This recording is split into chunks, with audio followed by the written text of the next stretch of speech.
Welcome to the Real Estate, Real Success podcast, where we talk about key business successes and lessons learned along the way in the hopes of inspiring brokerage owners and managers to find new ways to grow their business.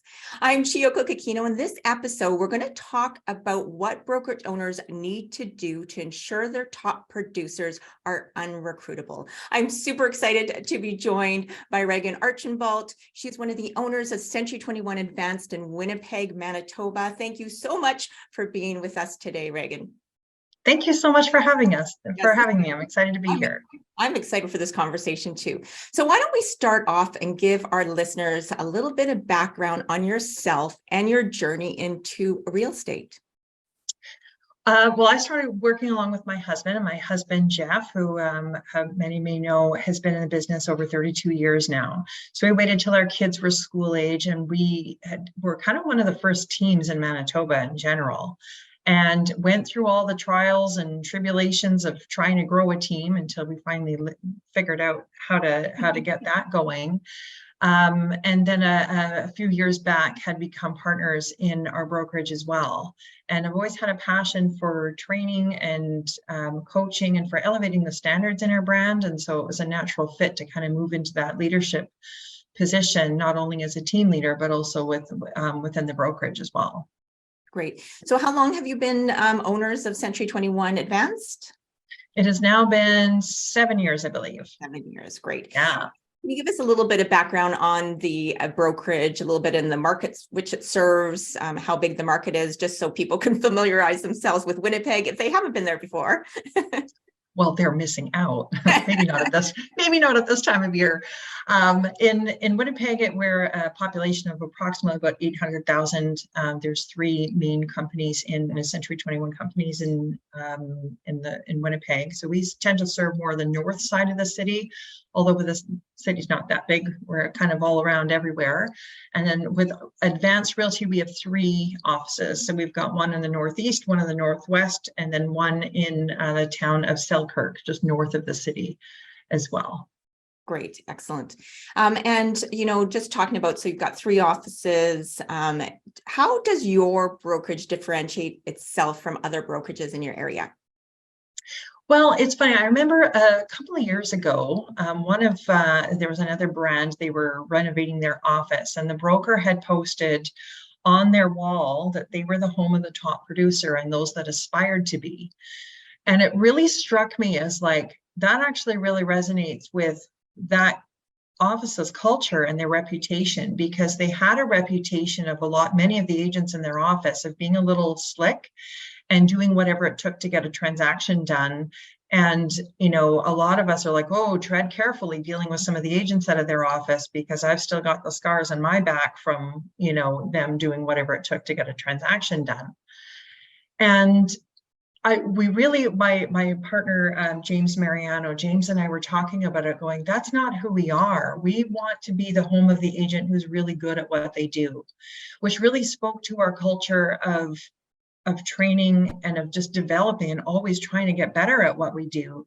There's almost every situation that you reflect, like, could I have handled that a bit better? Can I get a little bit better at what I'm doing when it comes to managing my business, to lead generation, to lead conversion, to all of the different facets, the marketing?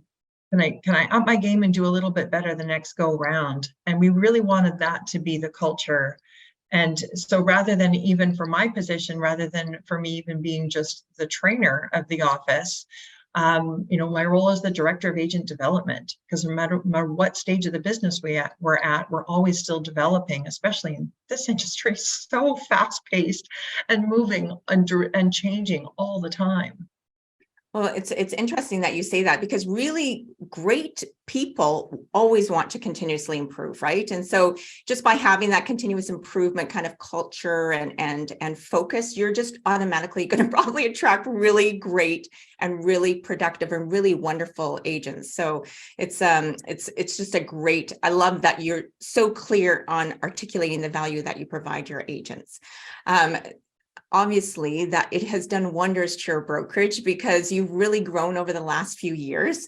You've actually doubled the number of agents in less than 6 years, plus your double centurion office and the number 2 company in production for 2021 in Manitoba. So that's fantastic. Congratulations. Keep up the good work.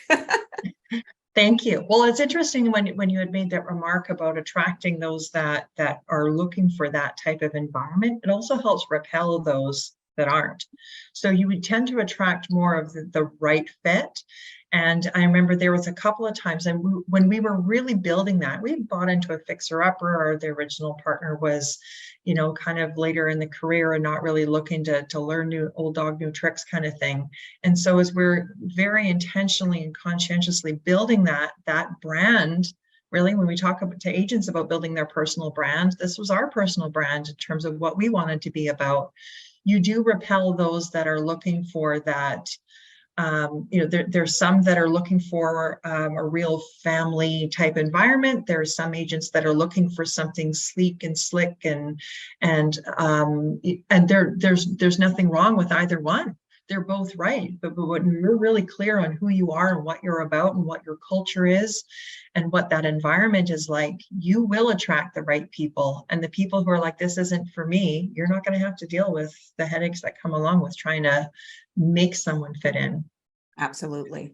So with the growth of your brokerage, and again, you know, a lot of that's probably come to, as you say, kind of knowing who you are, knowing what your culture stands for, you know, having a clear value proposition to be able to talk to agents. What has been some of your other key ingredients for growth?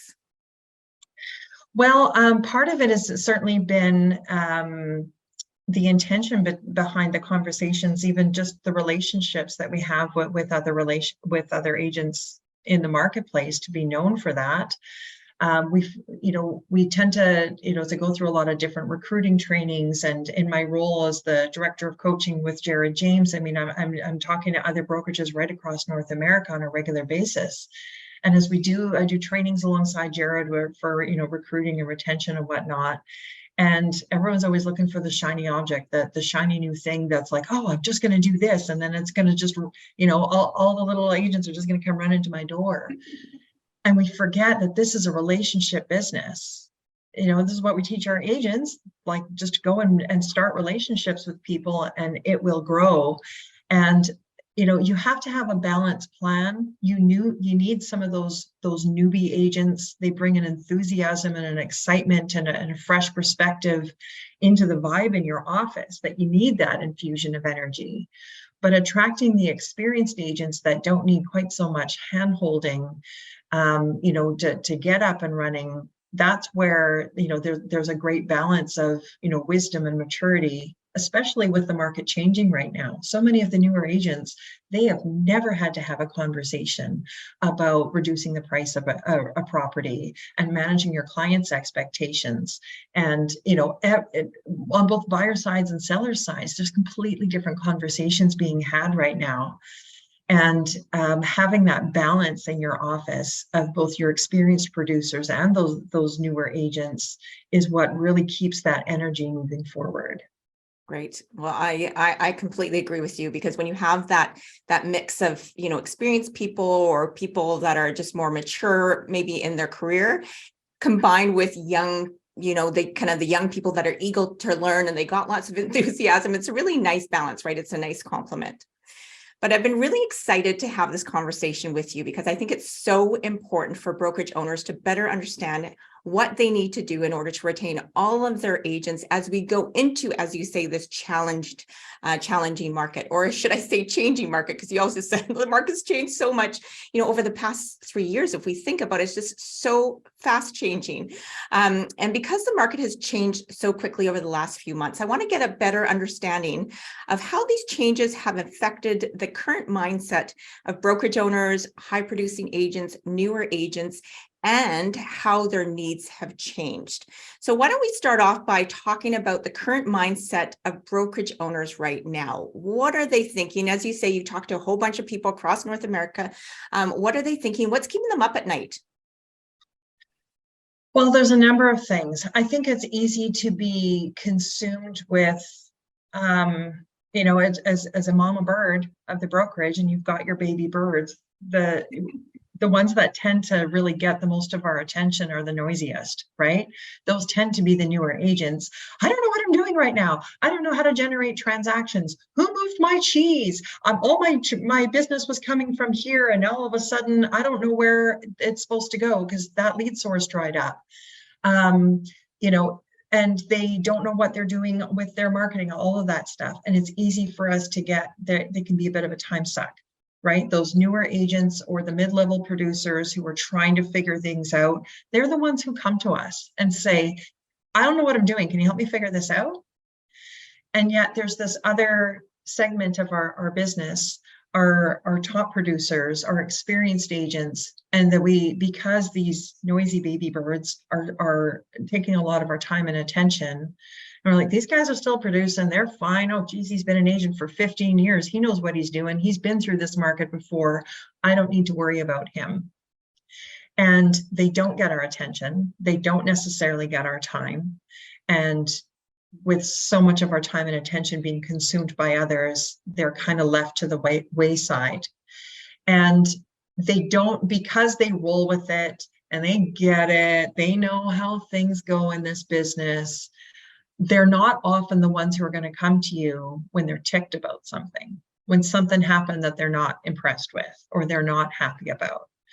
And we don't tend to hear from them until it's gone too far, right? That it's the straw that broke the camel's back. You're like, really? You're coming to me with this now that you're wanting to leave because of this one thing?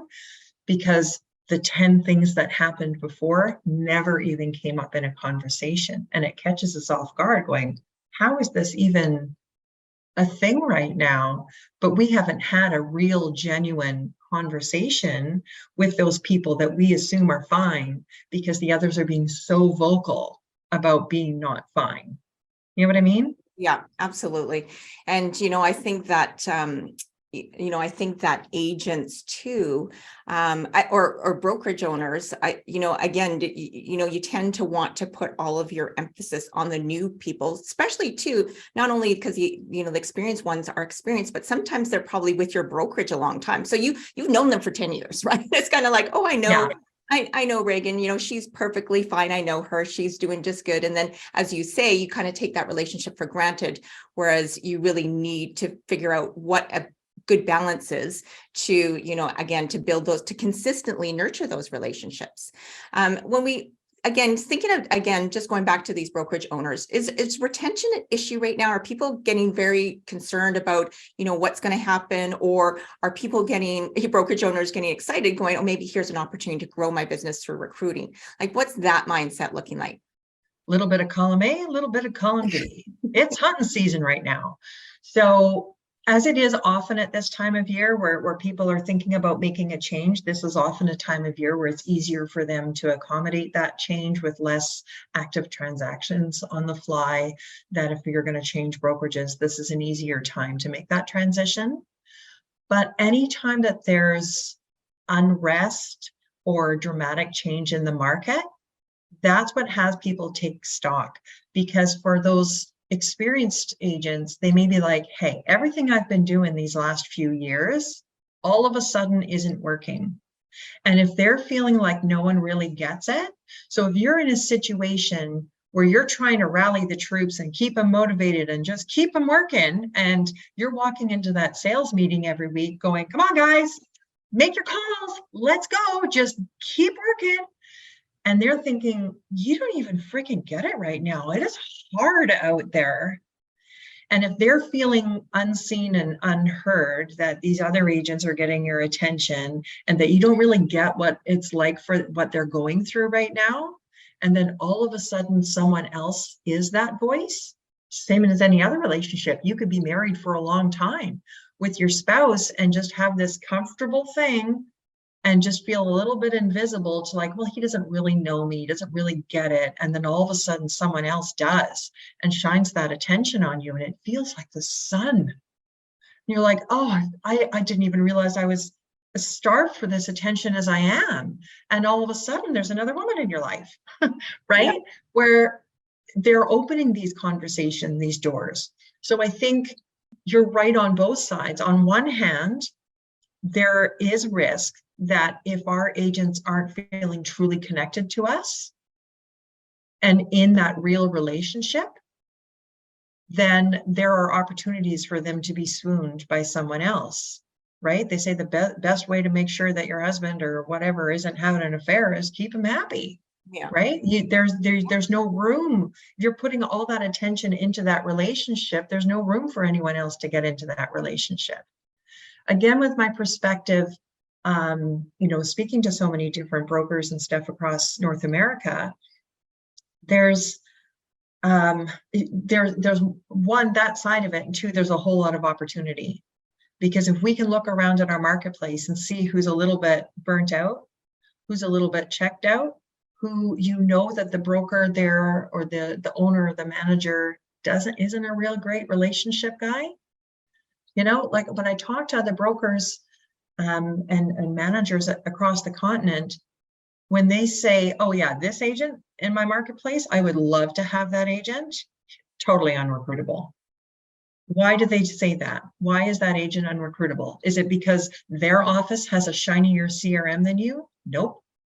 Is it because, oh, they've got a great marketing person? No, we all have great marketing people. Mm-hmm. Like we all, at the end of the day, kind of offer a lot of the same services, right? But the ones who are unrecruitable, the ones who have that tight relationship. When I think back to a conversation I had with an agent from another brand in my market who was like, my broker's my ride or die, man. He's helped me build my career. He's been there every step of the way. He's been there when it's hard. He is there from like my wife, my kids, like he is a valuable person in my life. I owe him so much. I would never leave him. Right? So how do we create more of those relationships? That doesn't come from like, sure, the extras are nice. Oh, I do a little top producer mixer or, a lunch or a dinner and some acknowledgement and awards. All those things, those are sprinkles, guys. That is the icing. That is not the cake. If I just gave you a bowl of icing and sprinkles, like this is the crappiest dessert ever. Where's the cake? It's a combination of all of that. And the cake is the actual substance of the relationship. That I see you, I get you, I understand what you're going through right now. You matter to me. How do I help you through this next phase of your business? And we've just come through, I love how Brene Brown puts it, the great awkward, right? Like how much, it's all been awkward. COVID, awkward, coming out of COVID and trying to figure out how to pivot and redirect our business. And then everything's back to normal, but it's not normal. None of it is still normal. So even looking at our real estate business. So let's look at our top producers. These agents have been going and going and going and going and going. Absolute like fire hose giver, right? For every listing they had that had 15 offers on it, they've got 14 agents calling them in tears going, please, man, come on, I need this. I just need to get these people into a house. Like, please, please, please. I've had 14 people that they've had to call and say, sorry, man, we went another direction. And one happy ending phone call, right?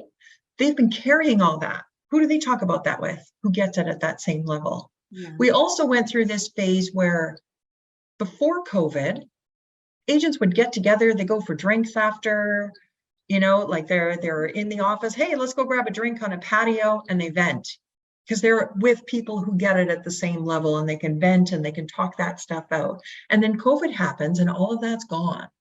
So they're just carrying it all, right? And then you walk into your sales meeting, come on, guys, just do more. And they're like, who the hell is this clown?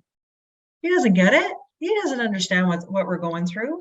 And now, like in so many markets across Canada, across North America, the switch got flipped overnight. Holy cow.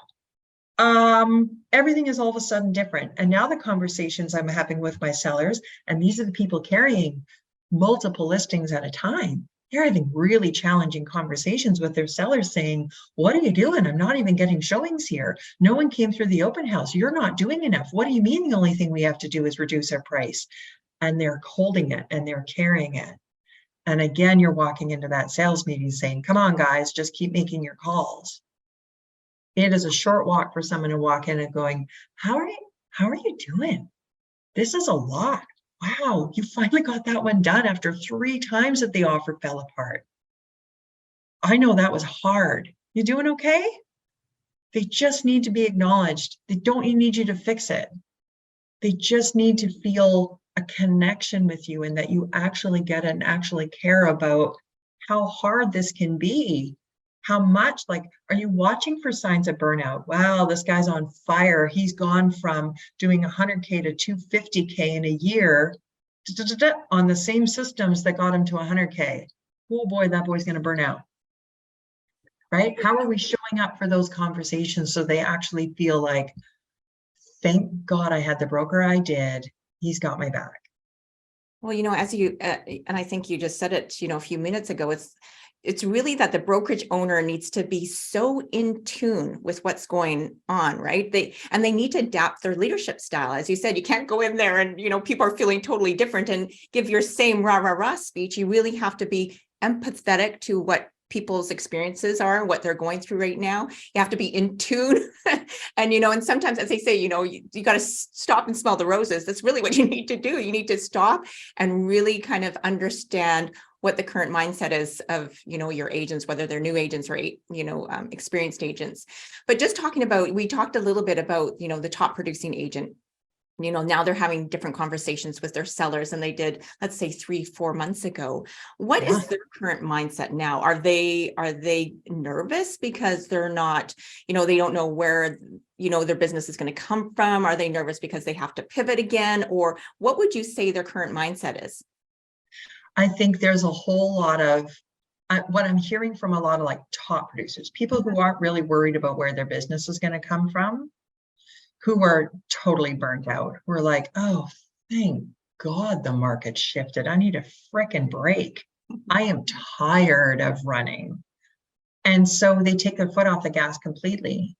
And so what I see coming down the pipe now is that come February, they're going to be like, oh, dang, where did someone shut the tap off? And we've seen that within, our own team over the past years, that there was times we were like, oh, we've been running and running, we can coast now. It's end of October, end of November. I don't have to worry about really working on things.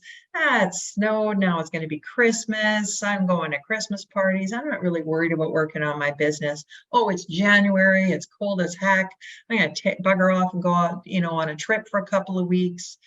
And then trying to kind of come back and get in the groove. And next thing you know, you haven't been working on your business since maybe October? And everyone else seems to be picking up running and getting busy come early March, late February, early March. And you're like, wait a minute, why are we both home? Like, we should be busier, but we haven't been working on our business. And that's when you get that fury of, okay, I need to start prospecting and making calls and connecting with people.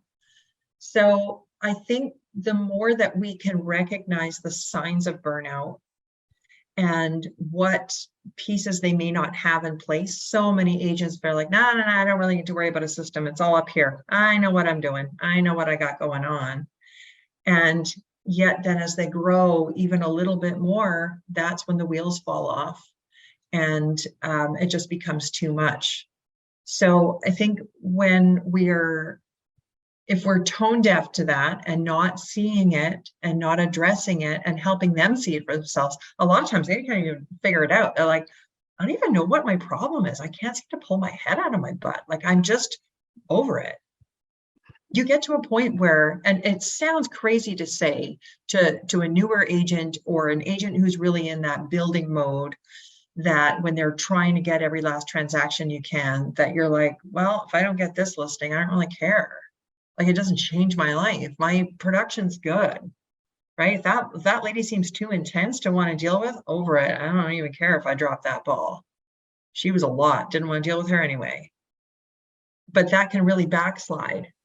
So I think there's opportunities on both sides. One, from a retention standpoint, really look at the numbers of all of your agents. Who's maybe backsliding a little bit? Who might be a little bit checked out, a little bit burnt out, that you might need to meet them at their level of where they're at right now and address, what's going on in that head of yours? And not just be like, you just need a new action plan. No, they don't. They need to be heard. They need to feel like someone gets it, and to find their why again. I think for a lot of agents, we never revisit that. We talk about our why or our vision boards when we're in business building mode. And quite often that maybe as they were first getting into their business and they're doing business plans every year with, their management team or something, and they're talking about their why of, here's why I'm in business. I want to get my kids into a better school or get a better car or be able to take them on vacation. And then as you achieve that stuff, we don't revisit what's the next why, right? So now it's like, well, I already achieved all that. And now you get a call for a listing appointment on Thursday and you're like, oh, whoa, I wonder what will happen. Like the thrill is gone. There's no thrill of the, I don't get this listing. Like that, when you don't have that hunger and that drive and you don't really have a change in outcome, really doesn't change anything. You're like, oh, great. Now I know what's going to happen. I'm going to get the listing. Now I got more crap to do. So helping them get reattached to what their why is. Burnout doesn't happen from doing too much work. It comes from doing too much you don't care about. When we wanted to try and figure out how to transition ourselves to CEO mode of our team and go on fewer appointments or little to no appointments and have the team take on and develop those team roles within our team to get that time back. And I recruited that person and, now had to go into kind of boot camp mode to get them up and running. Well, I wasn't checked out to go on a listing appointment now. Now every single appointment is one step closer to my goal. My why changed almost completely overnight. Woo! Heads back in the game. Let's go. Give me more at bats here. This is getting me closer to my goal. And so as their leaders, as a broker or owner or manager, creating more opportunities to have those conversations, to figure out these things need to be reevaluated over time. And when the thrill is gone, you need a new thrill. If someone else is the one being that voice in their life, that's when you lose them. Right. So, you talked a little bit about, we talked a little bit about the current mindset of, very high producing agents. And, sometimes, just to pick up the phone call and say, how are you doing? How are you really doing? Is there anything that, I can help you with?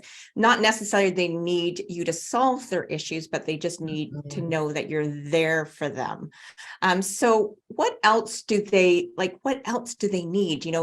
As you say, they might need, I'm going to say, a reset so they feel excited and passionate about what they're doing every day. They need the feeling of support. What else are they really needing from their brokerage? I think sometimes we have to realize our capacity and where our capacity is limited and how there are certain roles we can fill for them. And some, we can't be everything to everybody. It might be that you need to advise them, you know what I think you need? I think you need a coach from a higher level that can give you this perspective of how to get through this next phase of your business, how to transition to leverage through others to get some of your time back, that it's not just about growth, and that I might not be the expert because I haven't been in your shoes, but I know where to find those experts. That might be where you actually need to invest in your business. Because for that person, investing a few grand a year into having a coach isn't really going to be a big game changer to their bottom line.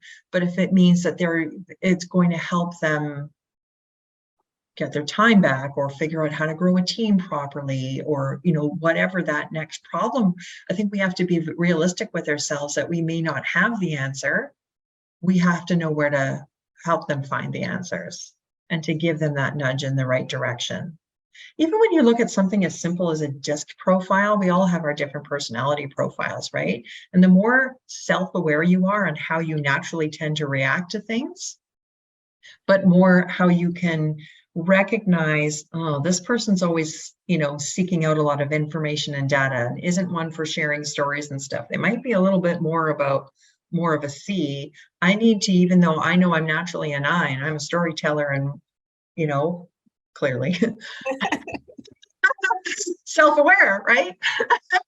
That I need to bring it down to be able to connect with them, right? Or how do I need to adapt so that they feel that I get them and that they're not like, oh boy, here she comes, right? So just even helping recognize this is what they need, and that I might not be the person to help them do it, but I can be the one to have the conversation with, hey, here's where I see it, and here's where the resources that we have available to you, or that you may want to seek out. And let's follow up on this in a week or two, and that you do follow up and follow through to keep them accountable for not just staying in that funk, but are we doing something about it now? Yeah. Right? Because if we're not, the door is wide open for someone else to come in. And I think there's just incredible opportunities with the market shifting as it is. There's going to be attrition. There's going to be agents who just, they, bless their hearts, they got the real estate license thinking it was going to be easy money. So cute. But there's going to be attrition where a lot of those agents just aren't going to make it.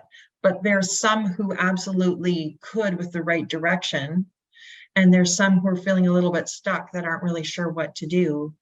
Those, you can't just be stranger danger swooping in with your superhero cape going, I'm going to save your day. We're going to be best friends overnight. Here we go. Like, when you're talking to experienced agents, that's more of a long-term relationship that you're building that takes some intention of actually having conversations and nurturing that and checking in with them and watching their production and what's going on and giving them praise, so there's a lot of opportunity if you're doing the same things. And when you think about it, all the things that we've just talked about today, for the most part, cost you $0.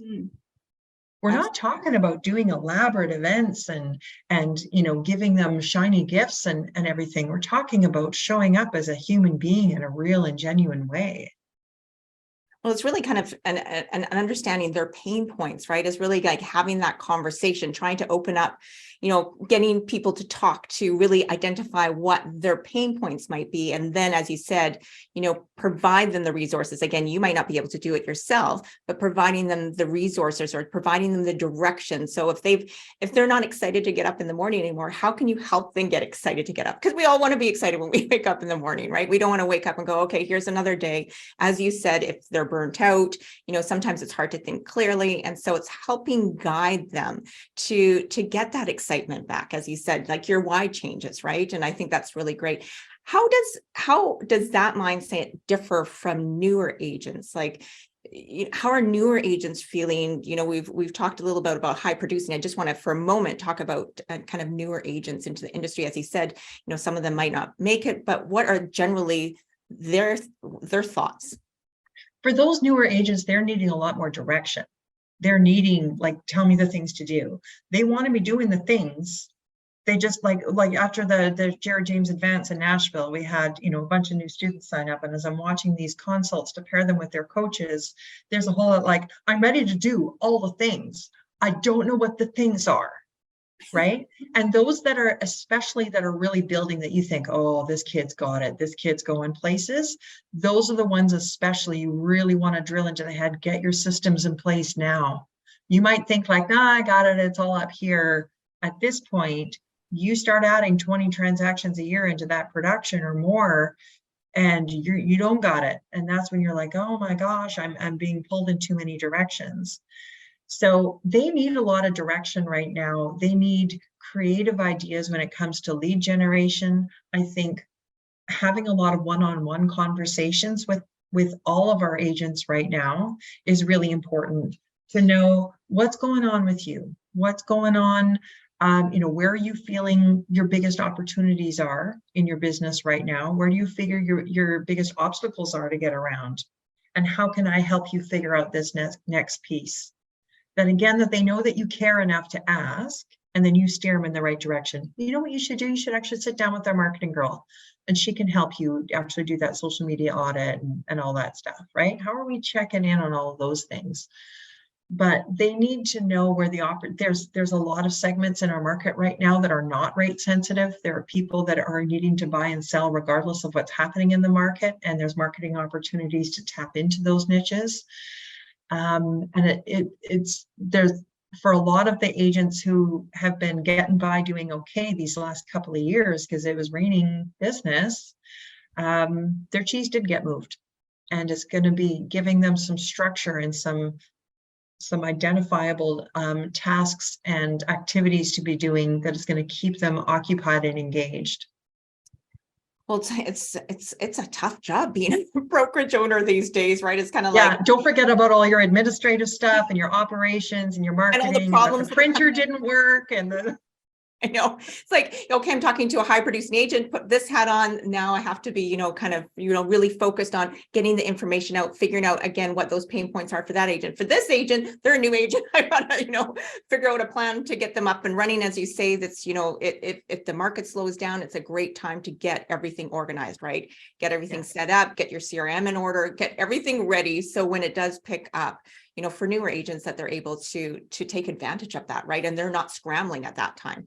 So it does give them a little bit of a break.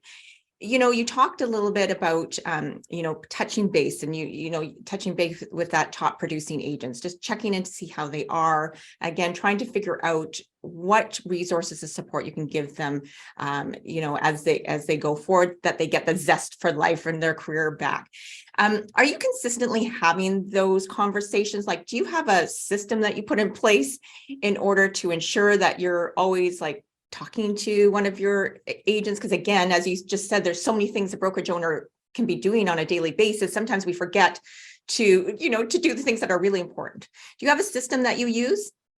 It's really important to have a system to use to keep yourself on track, because if you're like, oh yeah, no, I got an open door policy, they know they can come talk to me anytime, they're not going to. They're like, I always say, leading agents like parenting teenagers, right? They're not going to come to you until the house is on fire.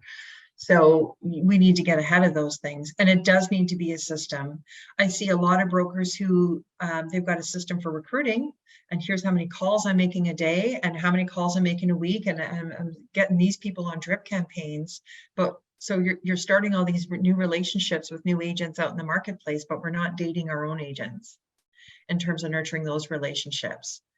In the Jared James system, we use the 4 disciplines of execution. I highly recommend the book, Frank McCovey, the 4 disciplines of execution, in terms of giving yourself lead measures that are going to lead to the results. If we're only tracking by how many agents left or didn't leave, or are coming on board or not, and just going by those results, you've lost all that time. You can't get that time back. And it's hard to tell if you're on track or behind of your goal if you're only tracking those results. But if you focus on the process and the things that are going to lead to it, let me give you an example. If I was trying to lose 10 pounds and my only way of tracking and measuring that was standing on a scale every morning and getting frustrated because I didn't lose any weight yet, I'd be like, well, this doesn't even work, right? And what, throw the scale out?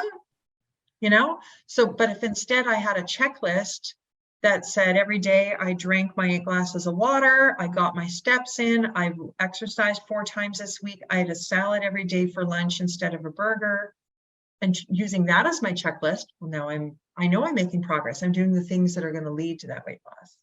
So the same thing now with our business. If we've got lead measures in terms of maybe it's making a call or checking on our production of each of our agents that are now, broken down throughout the month, or maybe you've got a leadership team that you break apart the list in terms of who's got the better connection with different agents, whatever it may be. You do need to have a system, and using a CRM, to be able to remind you to make notes, just the same as it's all prospecting and nurturing, just the same as we tell agents on nurturing their sphere, right? You need to be able to nurture the relationships with your own agents. You want to be able to take notes to say that this is the new, they were really wanting to start working on a landing page for being a waterfront specialist for some niche marketing. Who's following up with them to keep them accountable, right? It takes you 2 seconds to make a quick little note to be able to check in with them that 2 weeks from now, you get that notification, shoot them a text. Hey, how you making out with that landing page? Anything we can help with? Denise in her office, she's got some time this afternoon if you want to pop in, right? Costs you $0. Absolutely. And you've now got, that extra little touch in there. Our agents absolutely see when you're doing all these activities to engage other agents at other brokerages and you're taking them for lunch, and they're like, the heck, it's the last time someone took me out for lunch. I'm one of the top producers in this office, right? They see that. They won't say anything to you. It'll sit there and fester. And the day the printer breaks and they came in and the only thing they had to come into the office for today is to print this one thing and they can't do it, and they flip the table and are like, and you're like, really, buddy? It's a printer, like, calm down. But it's everything else that festers. So we need a system to check in with them regularly so that we are a genuine person in their life.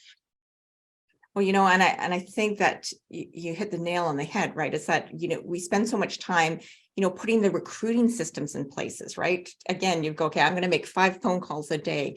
I'm going to, as you say, take someone out to lunch. I'm going to comment and engage on their social media posts. We're always trying to attract people. But what are we doing, as you say, to our own existing agents? Are we commenting on their social media posts? Are we taking them for lunch? Are we engaging with them? And I think sometimes that's so easy to forget. But it's like, it has to be the combination, right? If you want to grow your brokerage, not only do you have to retain your existing agents, but you also have to recruit more agents. So it's putting a system that, works together so you're able to really do both. Would you say that's true? Absolutely. And I guess the kicker is that when your agents absolutely love working with you, they recruit for you. Mm-hmm. Like that piece of it. When we look at our growth at doubling our office, so many of those were our agents saying, dude, what are you doing killing yourself over there? You got to be over here. Look what we got going on. Like, I've doubled my production from this training here. You need to be in on this. And they invite, the other friends and other agents that they know in the market, come along to our training, and off we go. And by making that something that agents are going to want, like, so much of it grew organically. Absolutely. That way. So it makes the other side of it way easier too. Well, I've talked to, I've been, actually, this podcast is just over a year old, but, it's speaking every month to brokerage owners. And then, of course, all my other conversations that take place. But, they're really looking for, finding the ways that they can put in place to, like, retain their agents. It's such an important topic to talk about. And I'm really glad that we're talking about it today. In addition to, talking about those calls, those phone calls, kind of helping them troubleshoot, providing them support, providing them the resources that they need. Let's talk generally for now. What else are you doing on a consistent basis to support and retain all of your agents? Well, isn't that a big umbrella question? It's been a challenge through this period because, especially Manitoba was one of the last provinces to really open up. So these last couple of years, this will be the first year we've been able to have a Christmas party that we still couldn't last year with restrictions and whatnot. So it's definitely been a challenge to do that. We find the more that we can just bring people together, having potlucks in the office, again, more and more people in this great awkward period have been working from home. They're just working on their own. They're not coming in the office as much. So we're constantly trying to seek out different ways to bring people together. We have a very multicultural office from people of all different backgrounds. And we find something as simple as a potluck lunch can be a really way to embrace that, like a great way to be like, oh, neat, like she's originally from Mexico and this one from, Poland and Germany and Russia and India and, several from the Philippines and whatnot. So it becomes a great way to get curious about that and to celebrate that. So that's certainly been one. And we try and do as much, even with our trainings and stuff, the more that we can do field trips and actually go out, whether it's, at a property or whatnot. Again, it's funny how getting out of the office into a different environment helps with some of those activities too. But the more you can try and bring your agents together, it's definitely been a challenge though, these last couple of years. And they're really in the habit of not coming in now. So it's definitely been a very intentional thing getting people back together. Yeah. I forget forget what someone was saying. I think someone was saying that I was listening to, and this was months ago, but it takes you 2 weeks to get into a new behavior, right? And then you're in that new behavior. So again, if you want to eat a salad for lunch every single day, just do it for 2 weeks, and then you'll just not automatically eat salads. Well, we've been doing this for 2 years. Of course, we're going to get comfortable in our own homes, right? And our behaviors have changed, our shopping patterns have changed, where everything has changed, right? So it is hard to get people to come back. It's probably never going to be exactly the same as it was pre-COVID, but and I think people, when I'm talking to people do want to meet up, right? They do want to be together. And I think that's really, really important. We talked about retention, and because I know we're getting close to the end, we got another 15 minutes or so, but let's talk about recruiting now, just for a moment, because I know that, you and I have talked about this before, right? What do brokerages need to do to recruit high producing agents? Because I know, and you and I talked about this, brokerages, and when I talk to brokerage owners, they're, usually saying, oh, they're recruiting new people into the industry. Like, it's easy to recruit those people, but very rarely do I hear people going, I'm going after the top producers in my market. Do you have some thoughts behind that? Yeah, it's funny because before I was an owner and we were one of the top teams in Winnipeg, like, it was almost never that someone called to say, like, it's like you get intimidated by a certain volume level. And it's funny, even though I had no intention of going somewhere, the odd time where I would get a recruiting call of like, what, I really appreciate, like, I respect and admire your business. I would love to talk more about that. It was like, oh, someone actually notices me. Because again, for so many brokers, like, this guy's on autopilot, he's fine, he's good. A little slap on the butt when you walk by and you're good, right? Like, you don't necessarily get as much of that time and attention. So all of a sudden someone is giving you that bit of attention. It was like, oh. So I think being very mindful of that is certainly one thing. I found with one of my students that I coach in Maryland, what she's been doing is trying to gather information for her office, for example, on growing teams. So rather than just trying to hustle getting teams to come over, which a team, you got multiple agents and stuff, they're not making moves just at the snap of their hands. But what she's doing to really start and nurture those relationships, she's like, I just want to interview you. I'm trying to learn more about teams and how they operate and what a team leader would need from a broker. And so I just want to pick your brain. You've built a beautiful business that I really respect, and I just respect you as a colleague. I would love to learn more from you a little bit, and just your advice. And it's like, oh, she's had several of those coffees now, where now, she's like, I met with this one lady for 2 hours. That we're just chatting and getting to know each other. And she's like, now I'm learning more about how I need to, pivot attention but towards the end of it, she's asking her now, like, so what it is about, this is a new brand I haven't heard of, or what exactly do you guys offer over there? What is the deal? The door is open. It's not weird to send her a text saying, wow, saw that accomplishment for the month, way to go, because you're a person in their life. If you're someone who has never actually sat down with them or had a conversation with them, it's going to feel really creeperville when you're like, who is this person who is just creeping my stuff and commenting all the time? Okay, like, I don't have time for this. But the other opportunities in our market right now is that a lot of these agents who are carrying listings are now going back to doing broker opens, right? Where they're doing agent open houses, and you're always scrambling trying to get people to come through. If you know that those tend to be Thursday afternoons in your market, well, you keep Thursday afternoons free, and you're going to go and get a glass of wine and snack on some cheese and make some friends, right?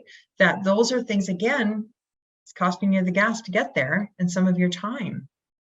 Well, now, those are people that you put into your CRM as follow-ups to nurture, to engage on their social, show up and be a human. The more that you just keep showing up, even sitting on committees at the board, you're sitting alongside, people who care about their industry. Yeah, these are all people I would like to get to know me.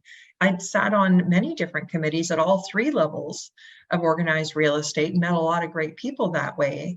What you want to be is everybody's number 2 option, because they're happy where they are. They don't necessarily want to move right now until they're not. Until that day they walk into the office and the printer and they're like, you know what? I don't need this. I've got options. You don't want that person going, oh, I got options. I'm going to go and talk to a bunch of people. And you're like, you know who's always had my back? You know who I've always liked? I'm calling Shoko. Yeah. Right. So it's setting up, and that just comes from relationship building. Sure, there's lots of neat ideas. I love how Chris Leader was talking about when I did the CMA, the Management Academy, a couple of years ago, when he was talking about there was a broker in his market that would do for all cooperating agents on outside agents on the deals that had been done with his agents every month. He would do a little wine and cheese and have great prizes that he would draw for, and you had to be in attendance to win. And all the other brokers in the market got super nervous because they would all go, because it would be he would show them a great time, and he started a lot of great relationships with agents. So there's definitely ways to go about it. But even if you have a very modest budget, just time blocking that little bit of time and attention to start and nurture those relationships, it's going to come together. Well, and I like that you say it's really the recruiting conversation has to be different with the top producing agent than with the new person, right? It's not just like, oh, I'm Choko. Do you want to know what today's Century 21 is like? This is what we offer. This is what we offer. They're going to be like, okay, I've got all my systems in place. As you say, you have to find more creative ways to get them talking, to get them meeting with you, having that coffee meeting, right? I love her strategy of, I just want to interview like top team leaders to better understand how we can support teams in the industry and start the conversations that way. But, like we do with retention, we have to just deal with this two different groups differently. It's the same with recruiting. That conversation and those initial couple sentences got to be a little bit different when you're talking to a high producing agent. Well, we tend to go into selling mode, right? Where you just launch right into, oh my gosh, we're Century 21, we have this, and we have this, and we have this. And they're like, who cares? They all do, right? It's got to be more of a conversation of, so how do you feel about your social media? Have you ever had anyone audit it and take a closer look at it? Where would you want to go next with your social? And that's where you get a more engaging conversation of well, I'm trying to figure out Instagram Reels, right? Oh, here, I found a little tutorial. I'm going to shoot over. I'm going to be the one with the answers to your problems. It's got to be more open-ended questions. You're still talking about systems rather than saying, we have CRM. Yeah, chances are pretty good too, right? How are you using your CRM? What does that look like on a week-to-week basis? What kind of systems are you using in your business? It's got to be more open into finding the pain points in their business. And it's got to be a softer approach into how you might address that at the time it's right. It isn't speed dating where if someone just got licensed and they're shopping around for a brokerage because they want their license active next week, speed dating. Yeah, you want to get them signed up, right? In this case, it's much more of a longer nurture where you just want to be the one where they're like, hey, I've got this weird deal. Can I ask you a couple of questions? You want that door open, so they're calling you for that, right? And that when something's not right at their brokerage, there's only one call that they're making, that you're everybody's number two option, and that it can be really empowering the relationship that you had with that one agent who's maybe not recruitable.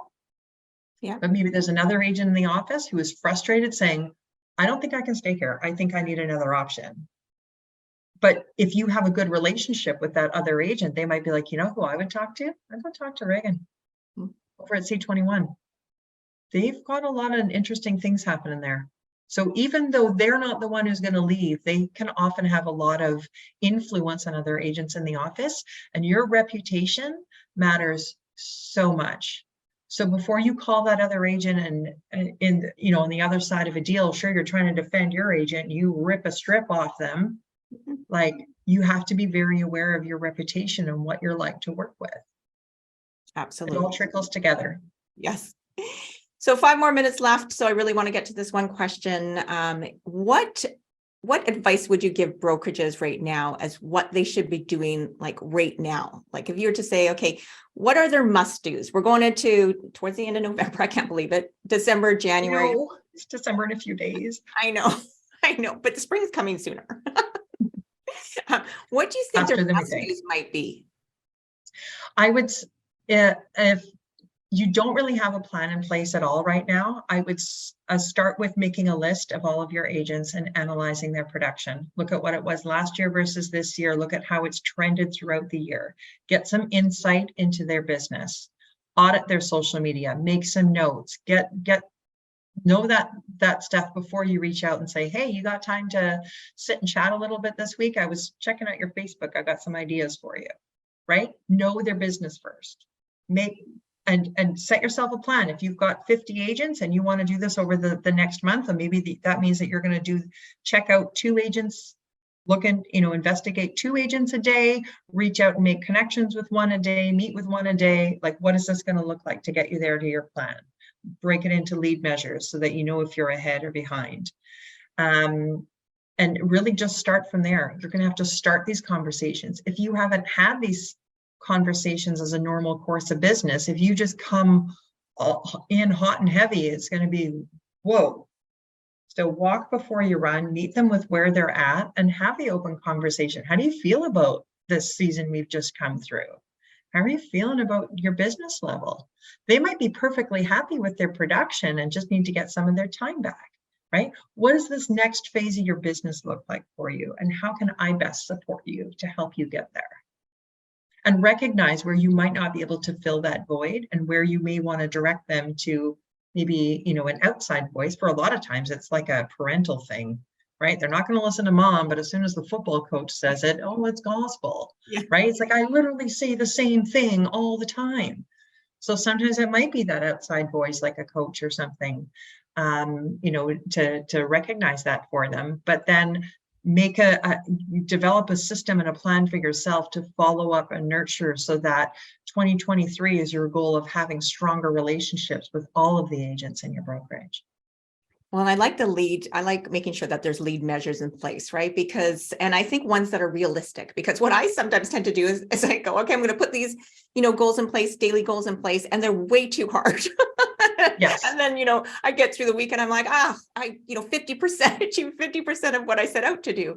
But, and I think that that's something that I need to learn is like, scale it back. Don't be so aggressive with your goals. Do something that's a little bit more sustainable, right? It's like diets, right? If you're going to go on a diet for 2 weeks, well, okay, you might have some short-term weight loss, but that's like if not you're training for a marathon, Absolutely. You're not going to go with like, okay, I'm going to go and run 20K today when like you run to the mailbox right now and get winded, right? You're going to need to build that up into, do a couch to 5K kind of program that over the next 6 weeks, I'm going to get up to a point of being able to at least go that far. And then from there, I'm going to be build upon the next phase. You're not going to go from 0 to 60. If you're not doing any of these things right now, and you come in thinking that you're going to do all of that, you're not setting yourself up for success.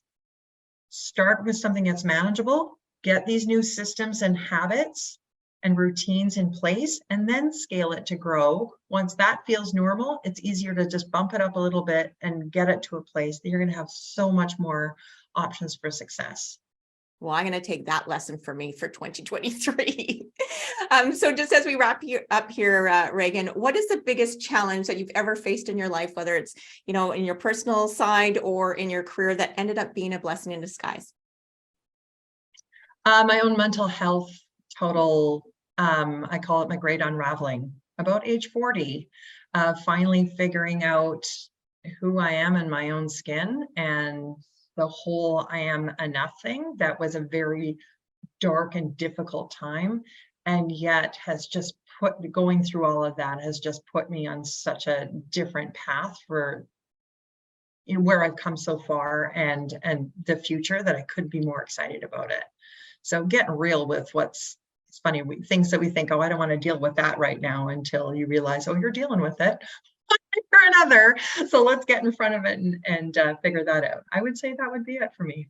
Well, and it's, I can tell just by, having this our conversation with you. And of course, many conversations we've had in the past, that you're so good at having those conversations, really caring about, people, really, wanting to help and support them. And it really comes from your heart. And, you can see this, but, maybe some of the things that you've struggled with in your past has really helped you be as great as you are with those conversations and with those relationships. Because you're not, as you say, you're not going to shy away from it, right? You're open to having those conversations. And I think that makes you a pretty terrific person. 1,000% lessons learned the hard way. Yes. 1,000%. Well, thank you so much for being with us today. How can people get a hold of you if they want to contact you? Because maybe there might be some people that want to start some connections with you. Absolutely. You can reach me at Regan.Archambault at c21.ca, as well as through Facebook, Instagram, just my name, Regan Archambault, right on the screen there. Pretty hard for me to hide. Yeah. Well, again, thank you so much for being with us. And I think that there's a lot of great ideas and a lot of great, things that we can do to implement in our brokerages to make sure that 2023 is as successful as it can be. So thank you so much for your time. Great. Thanks for having me, Choco. All right. So you're either listening to this podcast live, or you're listening to the recording on Apple Podcasts, Spotify, or Google Podcasts, or you went to the century21franchise.ca website. Century 21 is one of the world's largest residential real estate companies in the world, with presence in 86 countries. Here in Canada, we are 11,000 plus strong, and we're looking for like-minded individuals who share the same vision to what the future of brokerages look like. So if you're interested in growth opportunities, please feel free to reach out to myself or my colleague, Gary Zalepa. Our contact information can be found on the century21franchise.ca website, or you can connect with me on LinkedIn, Facebook, Instagram, and we can set up and have a chat. So anyways, thank you so much for listening today, and we look forward to seeing you on the next episode. Bye-bye.